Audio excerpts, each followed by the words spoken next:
ходи, говорит. Полный газ, полный газ!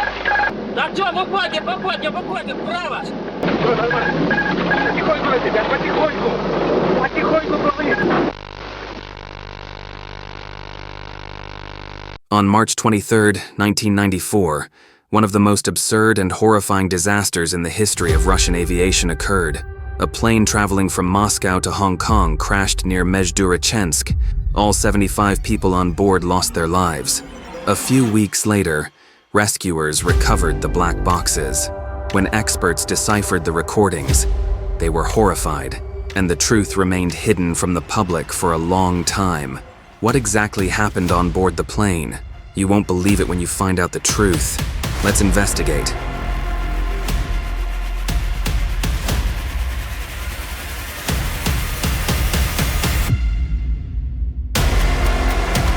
On March 22, 1994, at 8:39 p.m., Aeroflot Flight SU593, an Airbus A310-308, took off on its international route from Moscow to Hong Kong. The aircraft was only 3 years old and had no history of technical issues. On board were 12 crew members and 63 passengers, most of whom were Russian citizens.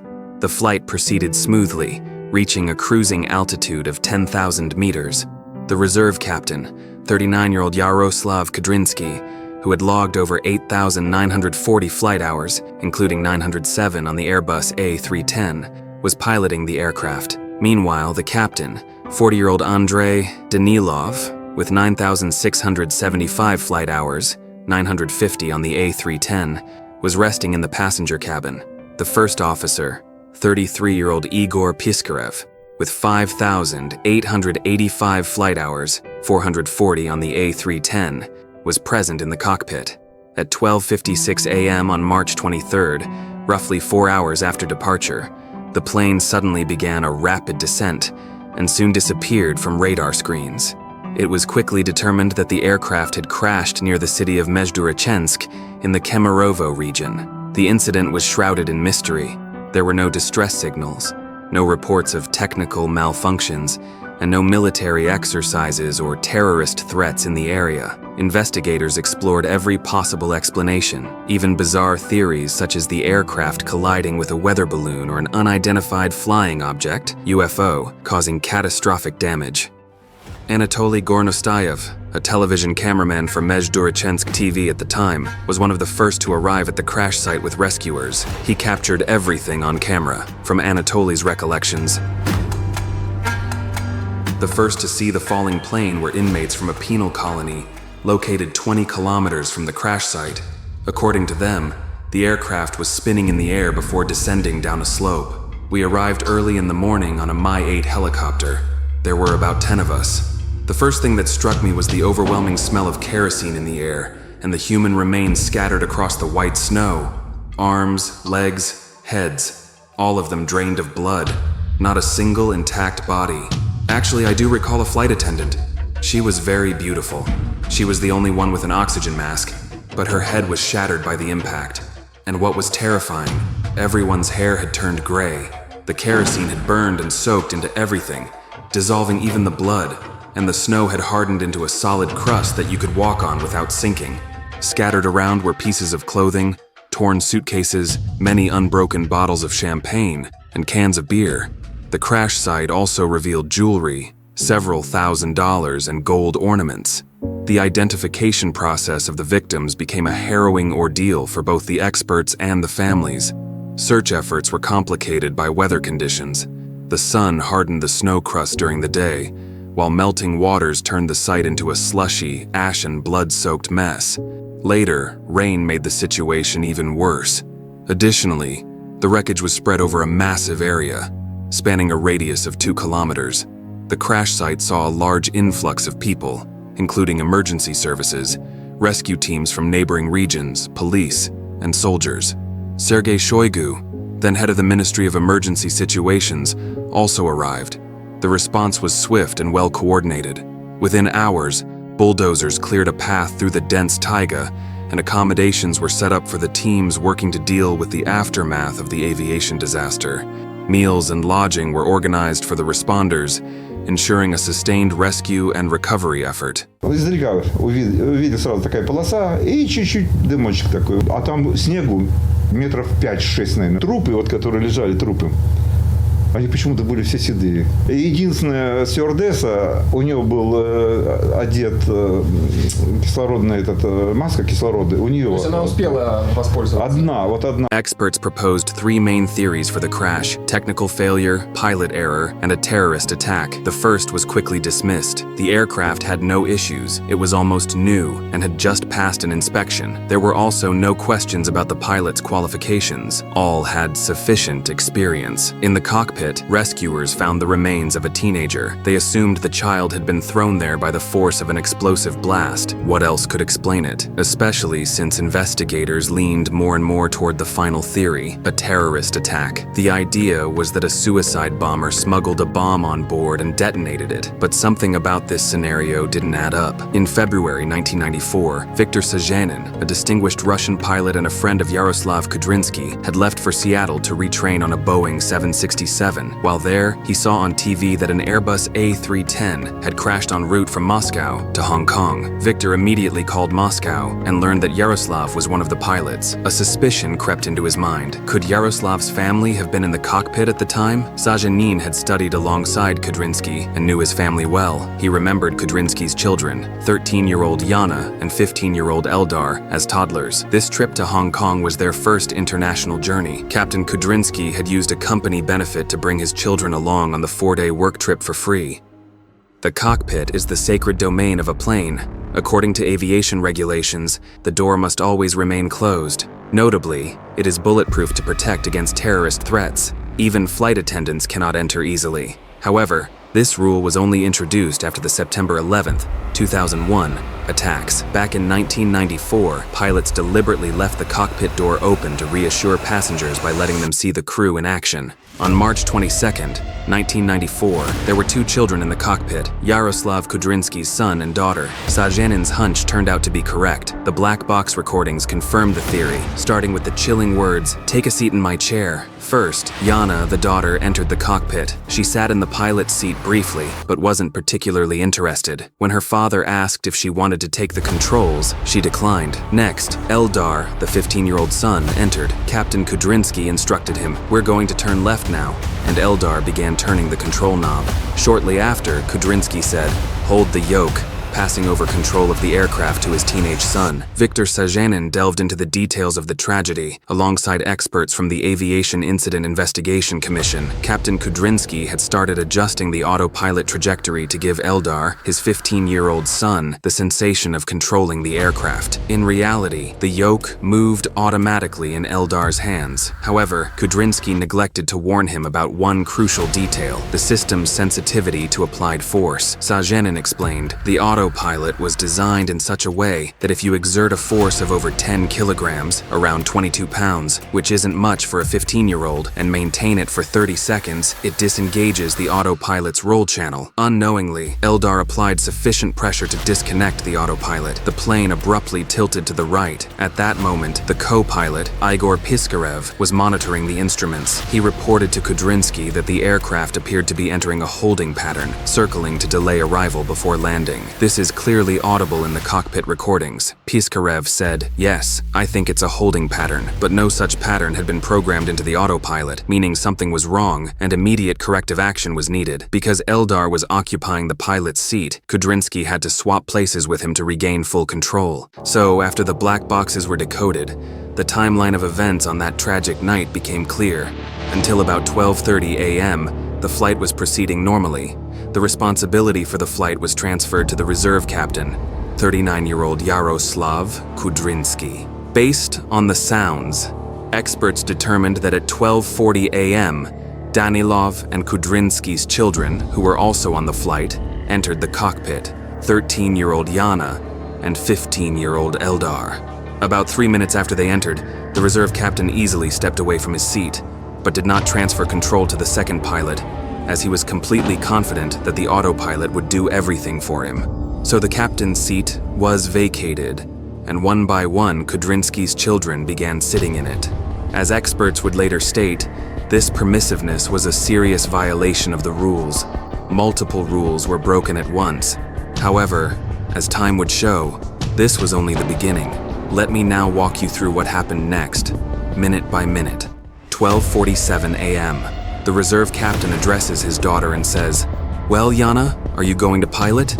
Hold on to the yoke. Hold on." This was a thoughtless move by the pilot, who spent the next few minutes showing his daughter how to control the airplane.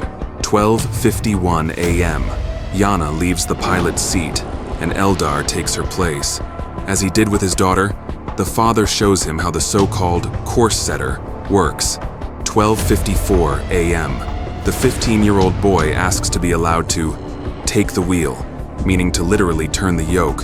Kudrinsky has no objection and begins to consult the child, as if the child were a trainee who at least understands pilot terminology. "Look at the ground. See where you're turning. Let's go left. Turn left," Kudrinsky tells Eldar. After that, the unsuspecting teenager slightly tilts the yoke to the left, and the airplane starts to roll a little. The autopilot attempts to correct the course, bringing it back to normal. The next actions of Kudrinsky are unclear. He manipulates the course setter, trying to help with the maneuver. The second pilot seems to have been there to back up, ensuring that the yoke wasn't jerked too much by Eldar. In the end, it felt like something from a simulator, not a real airplane with passengers. The child, the second pilot, and the autopilot seemed to be fighting each other. The plane responded accordingly, rolling in various directions. All of this created an irreversible situation where these chaotic movements put immense pressure on the yoke, leading to an automatic disconnection of the autopilot from controlling the roll. But where was the reserve captain, who should have been responsible for the situation at the controls? As it turned out, he was distracted, talking to his daughter. It may sound absurd, but the plane, under the control of a child, began to slowly roll to the right. Eventually, after 20 seconds of the aircraft being at a 45-degree roll, the autopilot lost the ability to maintain the altitude. The airplane started to descend. The boy turned out to be the most observant at that moment and was the first to notice the problem. Why is it turning? It's turning by itself? 12:55 a.m. The plane started shaking, and only then did it become clear that this was not a planned maneuver, as it might have seemed earlier. When the roll reached 63 degrees, the second pilot tried to sharply level the plane. Then things became truly chaotic. Kudrinsky didn't remove his son from the pilot's seat. Instead, he decided to give him a few valuable instructions, which in fact turned out to be suicidal. "Hold it! Hold the yoke! Hold it!" he shouted at his son. In professional terms, this meant an order to start leveling the plane. However, the child clearly didn't understand this and did the opposite. He gripped the yoke tightly out of fear, thereby preventing the second pilot from saving the plane. As a result, the roll reached a critical 90 degrees. At the same time, the autopilot continuously increased the pitch when the aircraft tilts from nose to tail or vice versa. By this time, Kudrinsky and Piskaryov still had a chance to save the situation. To do this, they needed to disconnect the autopilot and switch to manual control of the aircraft. However, for some reason, they decided to try to adjust the flight parameters that had been set earlier. 12:56 a.m. The autopilot was disconnected, and the pilots managed to pull the plane out of the roll and stall. However, this came at the cost of a dangerous dive at a 45-degree angle. Fearing that the plane might literally slam into the ground, Piskaryov decided to take control of the yoke, pulling it as far as it would go. But a 4.8-gram overload occurred. This value, as experts would later explain, is even high for military aircraft. Only by this time did Kudrinsky finally decide to remove his son from the pilot's seat, but it was too late. The boy was pinned by the overload and could not get out of the seat. But when he did manage to get out, something else happened. The boy likely accidentally pressed the pedal with his foot, causing the rudder to deviate. Within seconds, the plane started rolling again, executed a spiral, and began diving vertically downward. At this moment, weightlessness formed in the cockpit. The pilots managed to pull the plane out of the dive, but it was too late. The altitude was critically low, only a couple of hundred meters. 12:58 a.m. the airplane skimmed the treetops and then crash-landed into the ground. Everyone on board was killed. Captain Kudrinsky managed to pull the plane out of the spiral, but there wasn't enough altitude to continue the flight. At a speed of 650 kilometers per hour, the plane collided with a hill. There was no chance of survival in such an accident.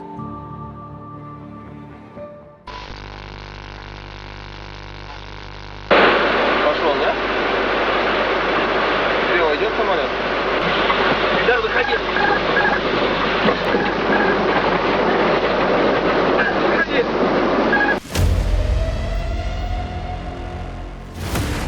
Yes, it can be said that a combination of factors led to the disaster on March 22nd, 1994. The pilot's inattention, human error, delayed reactions, and so on. However, the official report on the crash states that the cause of the accident was the crew's decision to entrust the management of the aircraft to outsiders. Formally, this is correct. But what not everyone knows is that many pilots show their children how to fly the plane, and usually, everything ends well without accidents. For this reason, the so-called human fault was attributed to the second pilot, who missed the moment when the teenager switched the aircraft to manual control and later failed to notice the deep roll of the aircraft. But how could two experienced pilots not notice the autopilot's disconnection? The thing is, domestic aircraft have an alert system in such situations, a small flashing siren in the cockpit. However, in newer aircraft, this was replaced by a tiny light that Kudrinsky didn't even notice. So, when the captain rushed to the controls, it was already too late. The crew failed to recognize what was happening. They thought they were simply entering a holding pattern, that the plane would turn once and continue on its way. But that didn't happen.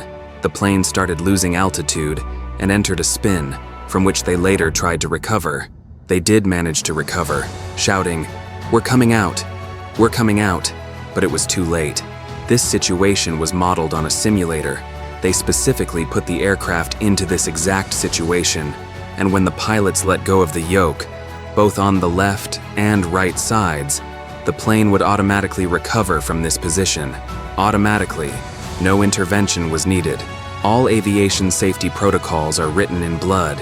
After Captain Kudrinsky's fatal mistake, a new mandatory item was added to pilot training courses.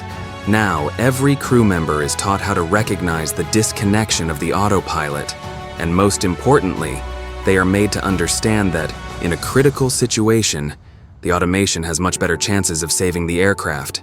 It seems like there's nothing complicated in these rules. So why weren't they taught in 1994? The answer to this question still remains unknown, and several new lines in the operating rules of aircraft cost the lives of 75 people. Take care of yourself and your loved ones. And remember, each day could be your last. Шепот коллег и сердце как льдинка.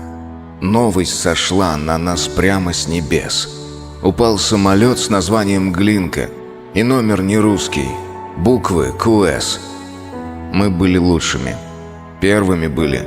На тех самолетах новых тогда мы просто летали, просто любили. И вдруг в конце марта случилась беда. На всех эстафетах замерли люди. Погиб экипаж, будто кто-то украл.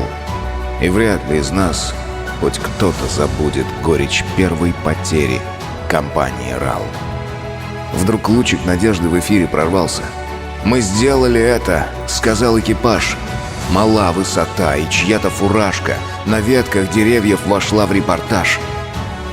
Мгновение, минуты, полет твой закончен. И все же беда бы могла подождать. Ведь кто-то еще институт не окончил, а кто-то должен был скоро рожать. Вроде все собрались, но строй слишком тонок.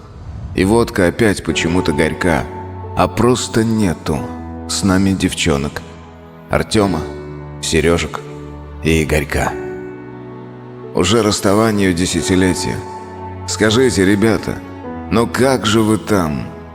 Лишь ветер весенний будет ответом в бессмертие ушедшим по облакам.